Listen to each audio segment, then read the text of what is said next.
Good day, all you remarkable people. Glad to have you back with me again for another Live with Kevin. I'm doing one today. I'm doing one tomorrow.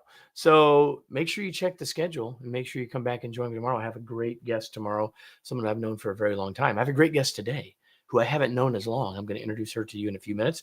But first, if you're here with us live, I have more than one request. I have a first request. The first request I have for you is to say hello. Go into the comments of whatever tool you happen to be in, whatever platform you're on. Say hello. Tell us where you're located. That'd be awesome.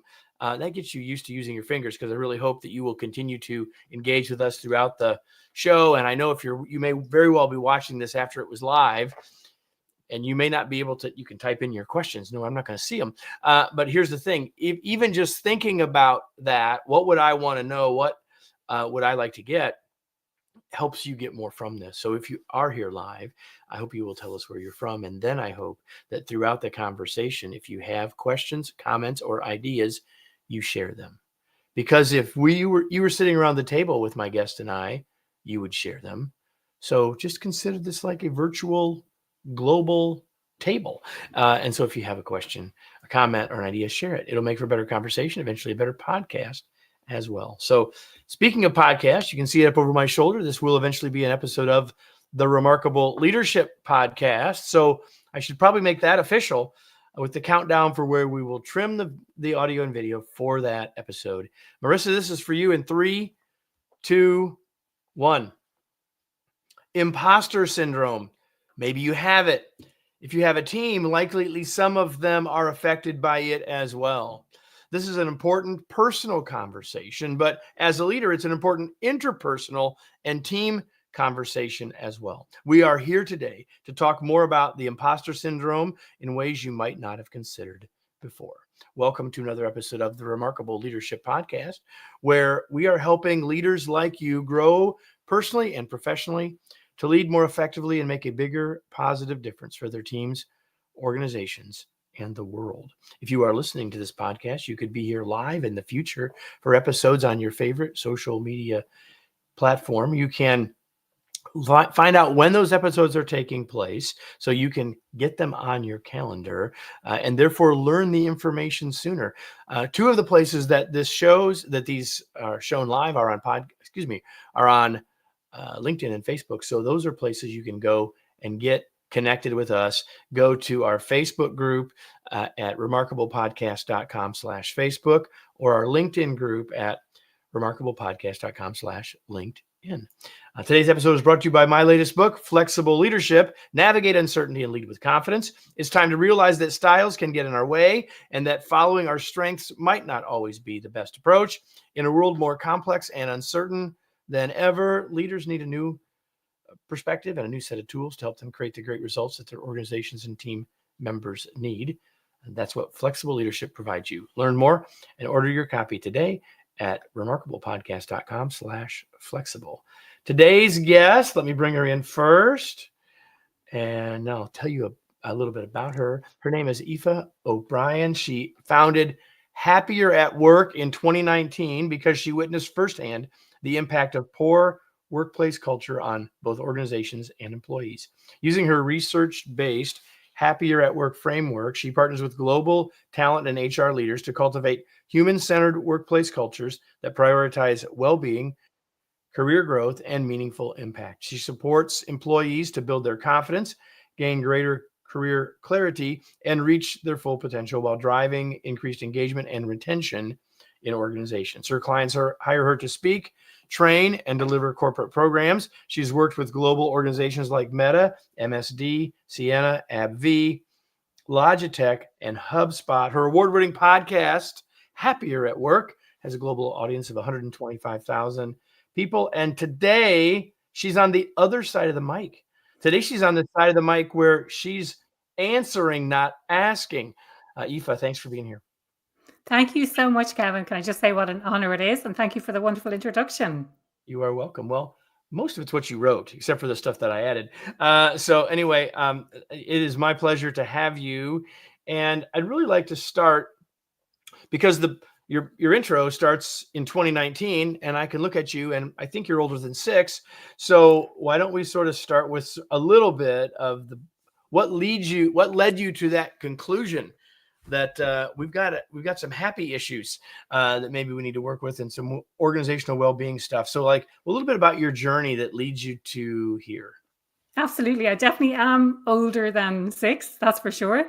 I had an almost 20-year career in what in the US is called the CPG, or consumer packaged goods, what we call in Europe fast moving consumer goods, FMCG. But on the market research side of that. And I had a really fulfilling career. I really, really enjoyed it. I was in various different organizations where I felt I was fulfilling my potential and I was really thriving. But I had a couple of specific encounters at work, let's say, in a couple of different organizations. And it just made me think that maybe work isn't what I thought it was. And there's an opportunity for us to improve. There's an opportunity for us to do better than what we're doing currently. And that kind of led me to where I am today. So in one organization, I felt like it was a toxic organization. In general, I had a really high turnover. In another situation, it was more that I wasn't thriving in that environment. And I went on and I did a master's in organizational behavior, and I asked those hard questions, and I wanted to figure out what's going on here.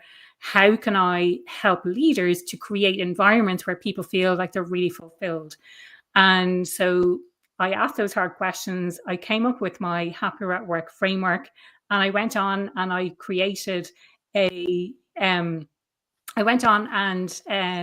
my Happier at Work framework, and I set up my business Happier at Work and my podcast Happier at Work as well. And here we are.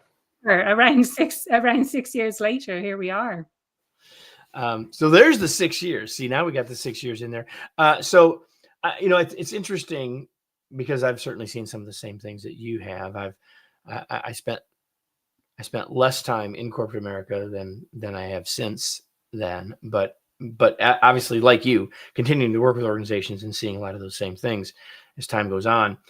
So people might be wondering at this point, okay, this is all really interesting, happier at work and all that, except, Kevin, did you bait and switch me? Like, I thought we were going to talk about the imposter syndrome. So I'm curious, because when we decided we were going to have this conversation, you gave me several topics that we could talk about. And I said, let's talk about the imposter syndrome. We haven't done anything on that on the podcast in a while, and we'll make sure that the other ones are in the show notes for you, everybody. But like, what's the connection, or why imposter syndrome work, which doesn't necessarily immediately feel like it goes with happier at work?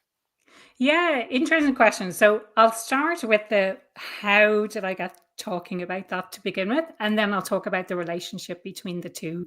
So I was invited to take part in an article. So someone asked me for, like, what's your experience of imposter syndrome? And I shared my experience and didn't really think anything of it, but it really got me thinking of I was like, I've experienced imposter syndrome. Here's where I think I've experienced imposter syndrome. Put it out into the ether, and I didn't really think about it. And about 3 months later, I was in a national newspaper with my photo, with my experience of imposter syndrome. And those experiences, I didn't know what imposter syndrome was when I first experienced it. It was a friend who actually introduced me to the topic.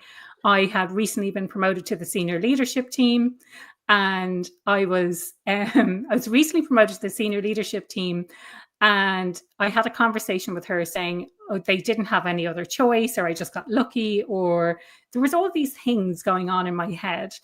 And she said, it sounds like you have imposter syndrome. And since then, I've realized that I've had experienced it prior to that, and I've also experienced since then as well. So when I asked for more money than I thought I deserved, quote unquote, and I kind of felt like they're going to find me out, I don't deserve this amount of money. When I first started in business, I mean, you're surrounded by all of these successful people, or you're perceiving them as hugely successful. You're comparing yourself to those other people. So once I was featured in this national newspaper, I was invited then to speak about imposter syndrome on quite a regular basis. And my own background is in research and analytics. So I decided I wanted to start researching this area as well. So I've carried out a couple of different research projects into imposter syndrome, which is how I came up with my 5 imposter identities. Now, coming back to your other question was about how does that relate to happiness at work or happier at work? Or is it just a Well, happy coincidence that you got featured in a national newspaper, right? it's But before you go to that second part, I want to make a comment for everyone listening or watching, and that is that one of the things that fascinates me about talking about imposter syndrome is it's one of those things that I think everybody has heard the phrase, and I think sometimes people just sort of nod, oh yeah, but I don't think people really know, and I think you've sort of told us now what it really is. I may have you say a little bit more about that in a second. Yeah. But to me, that's one of the reasons I wanted for us to talk about this topic, because I think people aren't always aware. Oh, I know what that feels like, but I didn't know there was a name, right? Exactly. So now give us the connection. I kind of wanted to jump in Yeah. there, but tell a little bit more about the connection, and then we'll continue. Yeah, of course. Yeah. So for me, I kind of struggle ongoing of how does this relate to the bigger picture of happier at work, and how do I kind of place it, and where does it go? It's something that I struggle with still, with like, how does this fit all together?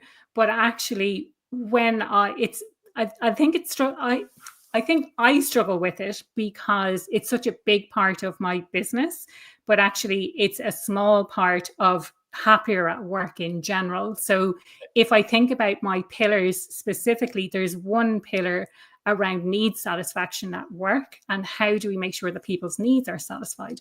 One of those needs is a need for competence or feeling capable of doing your job. And actually, if we don't feel capable of doing our job, we feel like total imposters. You know, it is that feeling of, I'm going to be found out as a fraud. Someone's going to tap me on the shoulder, knock on the door, say this was all a terrible mistake. This is the You were source not of my right. You were nightmares. not. Exactly. The source of my You were not nightmares now that I supposed to no be. longer am talking I'm dreaming about missing the final exam, which it seems like everyone has had that one. This I'm is having the yeah. exam. I never went to class all semester. So we just replaced it with a different one, right? So Exactly. what you've hinted at it now, of course, Aoife, but how would you define this term of imposter syndrome before we dive in? Yeah. So for me, there's kind of 3 separate areas to it. It's beyond just self-doubt. I think sometimes people confuse it with self-doubt. And you're so right. Like once I started speaking openly about it, so many people said to me, I've felt like that for a long time. I didn't know it was just me, and I didn't know there was a name for it. I didn't know it was a thing. So for me, there's the 3 areas. There's the, I feel like a fraud and I'm going to get found out. Like that's area number 1. Then there's the, I just got lucky. And then there's the other part of, other people think I know much more than I do. So perhaps you got a promotion and you're feeling a little bit like, oh, well, they must have seen something in me that I don't have. And therefore you feel a little bit out of your depth. So those are the 3 areas where it really, really shows up. So I said in the open before I brought you in that I wanted us to think about this as a personal thing, like how or when has this impacted me? But as a leader on a show called the Remarkable Leadership Podcast, I think we need to be thinking about this in terms of who on my team might be suffering with this, and how can I help them. I certainly have some thoughts about that, but I want to make sure as we go through this, I wanted to say it again for all of you listening, that there are 2 hats you can be wearing here. I don't want you to just take off the personal, I'm just going to talk about think about other people, but I also don't want you to get so into this for yourself that you aren't realizing the ripples that you could cause, not only by having it, but being able to recognize it in others as well. Yeah. How is it different from just being confident? Like not having imposter syndrome, is that what you mean? For me, confidence is something that we can project from externally. So you could look at me and say, wow, she's so confident, but actually internally, and I always like to liken this to the swan. So externally I'm composed and I'm relaxed, but underneath the surface, maybe I'm paddling a lot. So from the outside, we can't tell whether someone has imposter syndrome. They may be presenting as someone who's very confident. Then internally, the difference between feeling this great sense of confidence and feeling imposter syndrome, I think for me, that confidence comes from taking action. And this is something that I talk about as part of my strategy. It's about taking action to build that confidence.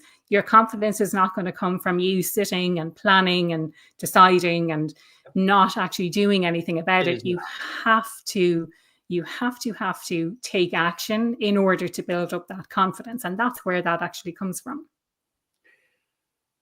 So you said, hey, I found out I had it. I found out I've recognized this in myself before. You talk to other people and they say, well, yeah, I've experienced that. So how broad is the impact here? Like, so this is a kind of a two-part question. Like, how many people in their career will feel it? And then what's the impact? So like, how big of a deal is it? And then if we have it, how big of a deal is it for us, when we're experiencing it? So talk about impact for a minute. Yeah. So from the research that I've done, there are 90% of people at any stage in their career who will experience imposter syndrome. I do wonder about that 10%. I'm like, who are these 10% who have never experienced imposter syndrome? Of that 90, it's around 50-50. So like 45% currently experiencing it and 45% have experienced it in the past. But it's likely that it will come back again. If they get triggered, if they get a promotion, if they get a new job, if they start in a new team, if they take some time off work, there's all of these things that can trigger our imposter syndrome. So that is how prevalent it is. And I think it's reassuring to know in a way that so many other people experience this as well. And the other reassuring that other people are uncertain. So here's my point to what was just said. And that is, everybody, as you think about your team, odds are the researcher has spoken that half of the people on your team are experiencing it right now in round numbers, right? Now you have two people, you might have both, you might have none, but half of your folks experiencing this at some level right now. It's a big deal. And nearly all will be able to relate to it in some way. Right. So what are you mentioned earlier, barriers and triggers. Yeah. Let's talk about barriers. What are the barriers and what are the triggers as it relates to imposter syndrome? Yeah. So sometimes it can present to us in a way that it holds us back from taking action or holds us back from doing something. So you can think about this as, I want to go for a promotion, I want to look for a new job, but actually there's something getting in the way and telling you that you don't deserve it, that you're not good enough, whatever it might be.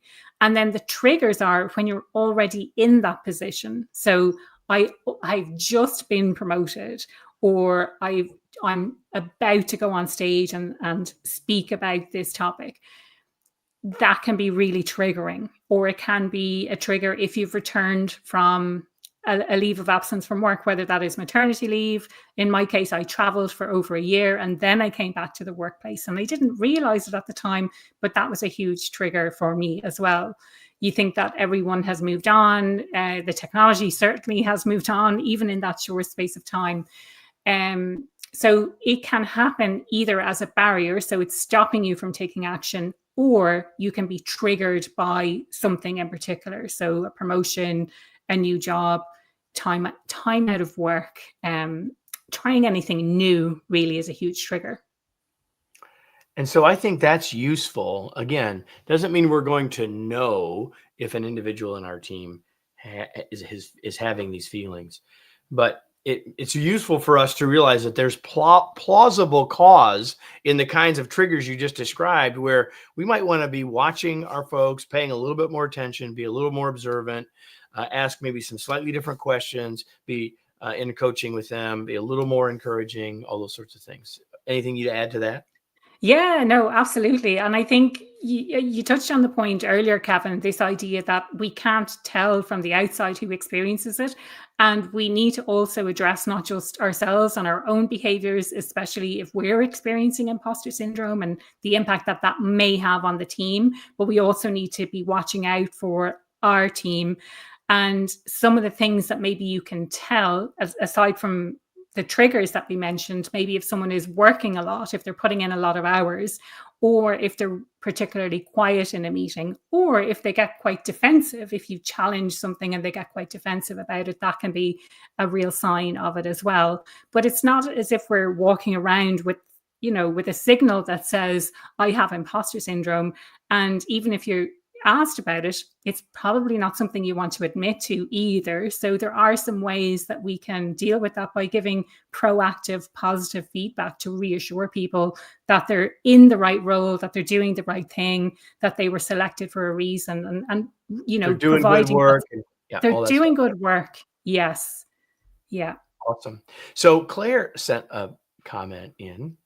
And she says, I am remarkable training as a part of my role at Amazon. And so often I hear that I was just doing my job. People downplay their skills and achievements. That's a clue. That's not imposter syndrome isn't the only reason you might hear that, but it's certainly a clue. Would you agree? Yeah. Yeah, So, definitely. And I've taken that word just from my vocabulary. I notice when I put it, say I'm just following up or I'm just doing this, I've caught myself and I'm like, okay, I'm saying I wanted to follow up as opposed to I just wanted to follow up. So I love that as here's an example of how this actually could potentially come up. So Claire, if you're still here, you may notice that I'm wearing a green band. And if you've watched before, you may have seen me wearing this band before. I wear one every day. My wife will not let me wear it with a tuxedo. I'm not sure why. But anyway, this band, Claire, this is for you. This band says I am remarkable on it because remarkable is a part of our brand. I wrote a book called Remarkable Leadership. So Claire, send me a LinkedIn note and we'll see how we can have a conversation, see how I can get you some bands for your training. How about that? Gary sends a note saying how the mind can trigger quite debilitating self-beliefs. A line I refer to as Keep Your Hands Firmly on the Helm of Thought by James Allen. Great book by James Allen, obviously. And you're getting some feedback from Gary as well. Aoife, anything you want to say about Gary's comment before we move on? I haven't heard that, but I'm definitely gonna check that out, look into it. It's There a really you go. interesting quote. Thank you. Thanks, Gary.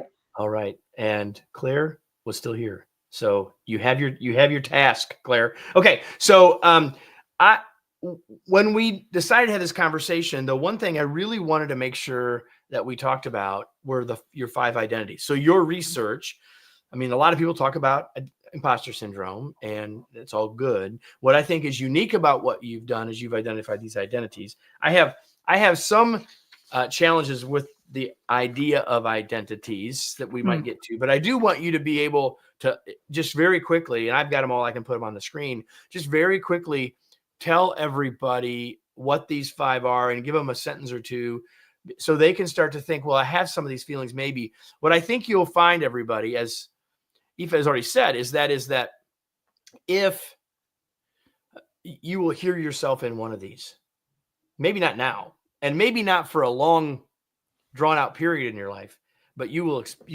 recognize some of these as we go. So I'll just let you lay them out, and I'll for those watching, I'll put them on the screen as you go. Brilliant. Thank you.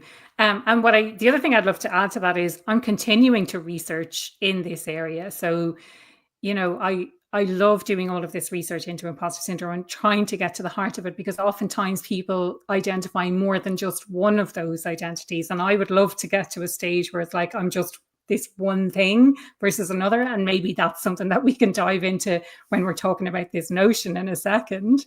Just remember, human beings are pretty darn complex. I know. I love labels. That might be a holy grail there. I'm just saying. So the first imposter identity is the overachiever. This is someone, maybe they call themselves an overachiever. Maybe they are overworking. Maybe they're putting in long hours. They're a perfectionist. They want to make sure that everything gets right. They don't like to get help. They're doing everything themselves. So that is the overachiever, someone who really is out to achieve and succeed in whatever it is that they're doing. They want to do it really, really well, and they're very reluctant to get outside support to be able to do that. Then we have the comparer.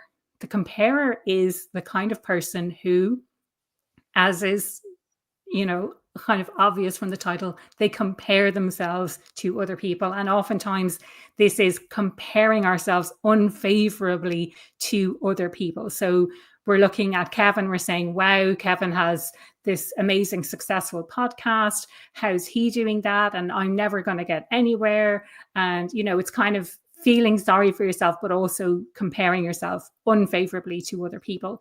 But you're also comparing yourself to what you see on the outside as opposed to what you see on the inside. And you're not necessarily comparing the things that you're good at. So you're just perceiving all of the good things in other people without necessarily acknowledging the brilliant things that you can do as well. Then we have the people pleaser. I'm going to stop. Yes. Because I think that comparing ourselves is natural as humans.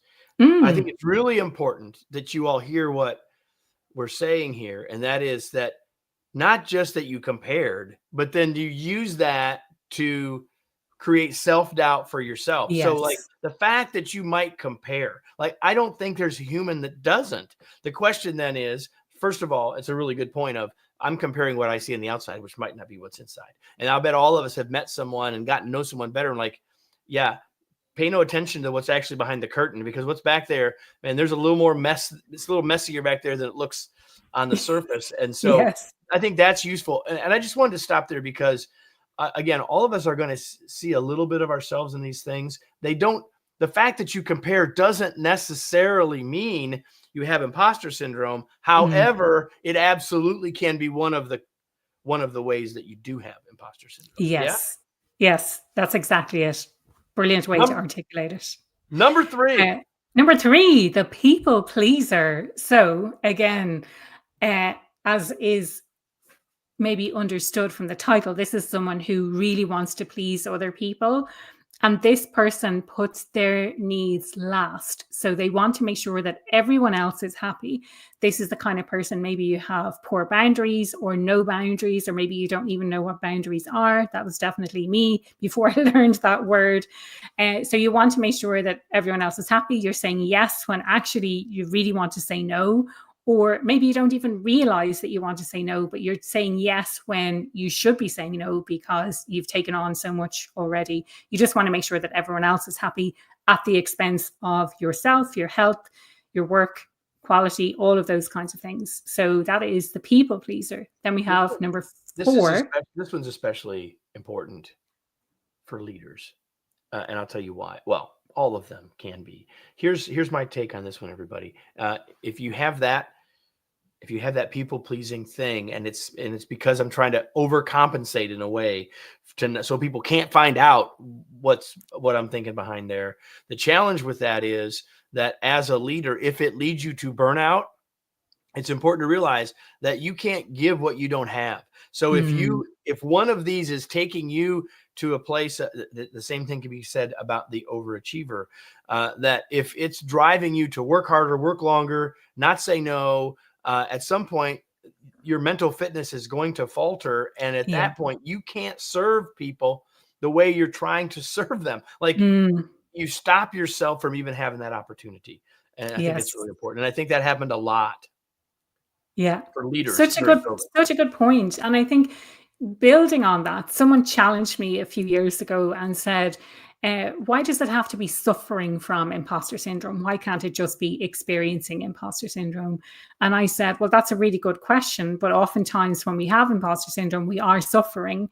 And so back to your point, if you're saying yes when you should be saying no, if you're taking on more than you should, if you're overworking to the point of burnout, then that's suffering. That's going to cause a big issue. So I think it's important, to highlight that it doesn't have to be suffering, but oftentimes it is when we take on more than we can actually handle.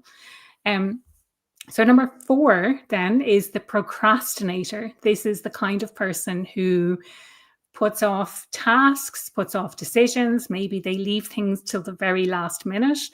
Maybe when they have left something till the last minute and it all goes horribly wrong, they blame the fact that they're an imposter. But if things go incredibly well for them, even though they've left things till the last minute, they'll put it down to luck. I was just lucky. It's not down to their talent or their skill at all. So this can be positive in some ways because it's the kind of people who can work under pressure, but it can be negative as well if things, if things are not getting done, if things are slipping, but also if you're procrastinating on making decisions or just not making decisions at all, then that can cause issues as well. And then the last one is the success fearer. And the success fear, it's kind of you might think, but who would be afraid of success? Isn't success the thing that we all are aspiring to? Isn't that what we want? But the success fearer can look at success as that's going to be additional work for me. I don't want to take on that additional work. It's going to mean there are more eyes on me and people will realize that I have no idea what I'm doing. Therefore, I don't want to progress to the next level because people will find out that I'm a total fraud. There's all of these things going on in our head, all of these reasons not to be successful. And I use the term success loosely because I know people have different definitions of success as well. But typically, if you're trying to get to the next level or make any sort of move, we get in our own heads and say, these are all the reasons that we can't necessarily do it. And oh, by the way, if I, I fear failure, but if I fear success, I'm fearing success because if that happens, then there's going to be change. And, maybe I don't really want.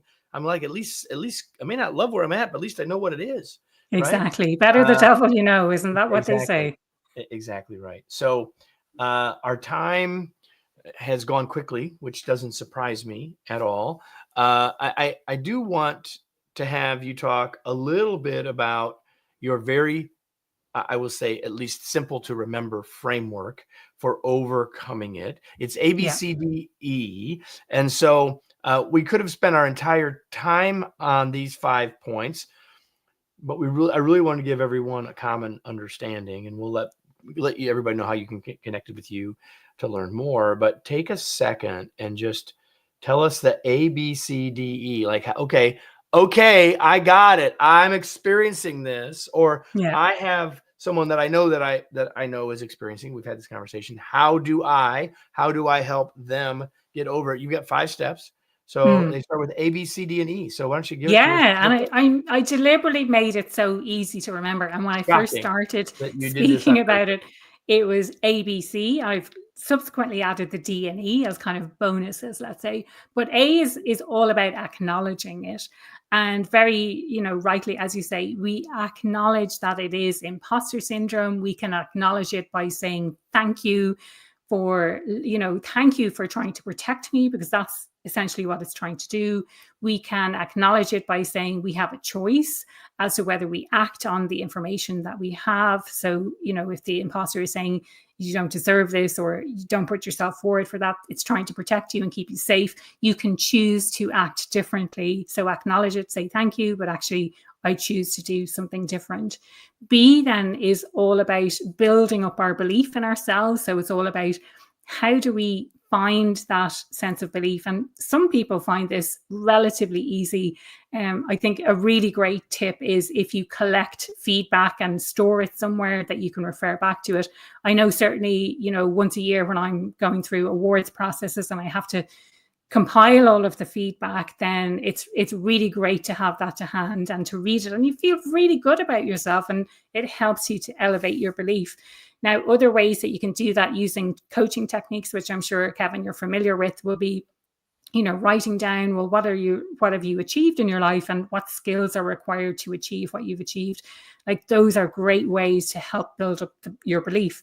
Another fantastic way is to surround yourself with people who believe in you as well, and ask those hard questions.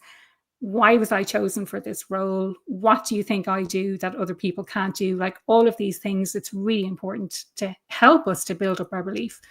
And then C is about courageous action. And the reason I talk about courageous action rather than just action is because it requires courage to take action when you don't necessarily feel confident. But by taking action, by taking those small steps, it allows us to build up our confidence. So pick one thing.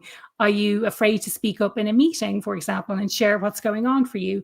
Pick one small thing. What is that one thing? Is it the actual act of speaking up? Is it having a conversation with someone prior to that meeting to say, I would like to speak up?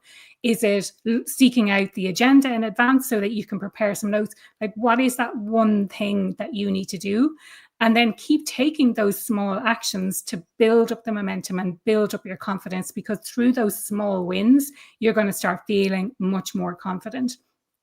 So which I would leads encourage us to D and E, which are a connection to that, right? exactly. Yes. D So is D is do it anyway. So if you're not feeling confident, do it anyway. If you're feeling insecure, if you're feeling nervous, all of the, what insert the excuse here, do it anyway. And then E is for every day, because this is not something that, it's not just something that happens once and then it goes away. It's something that we have to be able to manage every day. And I think by taking those everyday courageous actions, it helps us to keep in check. It helps us to realize how it's impacting us and what we can do and what we can choose to do about it. I love that. So I'm going to shift gears. So A, B, C, D, E, everybody. Acknowledge, believe, take courageous action, do it and feel it and do it anyway, and then keep doing it every day, continuous process. And that will help you if you find yourself experiencing imposter syndrome, will help you move past it. Shifting gears before we finish, I'm curious what you do for fun. Fun. Fun. That could be F in your Yes, A, B, formula. C, D, A, B, F. C, D, Fun. F. Fun. Make sure to have fun every day. I love baking. That is probably pretty high up there on what I do for fun. I love traveling as well. So I'm in Tenerife in the Canary Islands at the moment. I do like traveling for fun and for work occasionally, but I prefer traveling for fun, I think. So they're the two big things. And So here's slightly how it looks to me. related. Here's how it Yes. looks to me. You could travel to Indianapolis and bring baked goods, and then that would make Kevin happy. You could do both. Yes. See, you could do both of those things. So what are you reading these days? I'm currently reading a book by Dr. Russ Harris called The Happiness Trap. And it's about acceptance and commitment therapy. And it's about all of the traps that we as humans fall into when we're living our lives. So, the thinking traps and anxiety, all of these kinds of things. So it's actually really interesting. Not quite the same as my Happier at Work framework, but it's interesting nonetheless. The happiness trap. We will have that in the show notes, everybody. We will also have a whole bunch of stuff in the show notes about how you can get connected with Aoife. But I'm curious, where do you want to point people? Anything specific you want them to hear right now before they have to go someplace else to find stuff? I would say the three best places, since you're watching or listening to a podcast, check out the Happier at Work podcast, search Happier at Work in whatever podcast platform you're in. My LinkedIn profile is the one I keep most active. So search for me on LinkedIn. I'm sure there'll be a link below. Or if you're watching live on LinkedIn, then feel free to reach out and connect with me there. It's a difficult name to spell, so definitely have a look in the show notes for that. And then the third place I'll say is my website, happieratwork.ie, or my impostersyndrome.ie website. So both of those places have a huge amount of resources for imposter syndrome, workplace, career, and culture. Awesome. Again, all of those will be in the show notes. Just if you can just type "happier at work" in your browser, you will likely find her sooner than later. Happieratwork.ie. Great place to start. Okay. So thank you for being here. Thank you. That should go without saying almost, but before we say our final goodbyes, I have got to ask the question of all of you that I ask every week, every episode is, now what? What are you going to do as a result of this? Maybe hearing this gave you a label for something that you just thought you experienced and others didn't. And if that's true, then that's perhaps helpful for you. But there were ideas here about now what can I do next? And so that's the question here. What will you do with what you learned? Maybe you want to start this kind of a conversation with your team, and you could use this podcast as a starting point of conversation on your team. Maybe there's specific things that we talked about that you want to make sure that you take action on. Whatever those things are, I know this, that if you take action on something from having been here, you will get far more benefit from the 40-ish minutes that you just spent with us. And I hope that you will do that. So Aoife, thank you so much for being here. Such a pleasure. It was wonderful. Thanks for being with me. Thank you. Thanks for having me.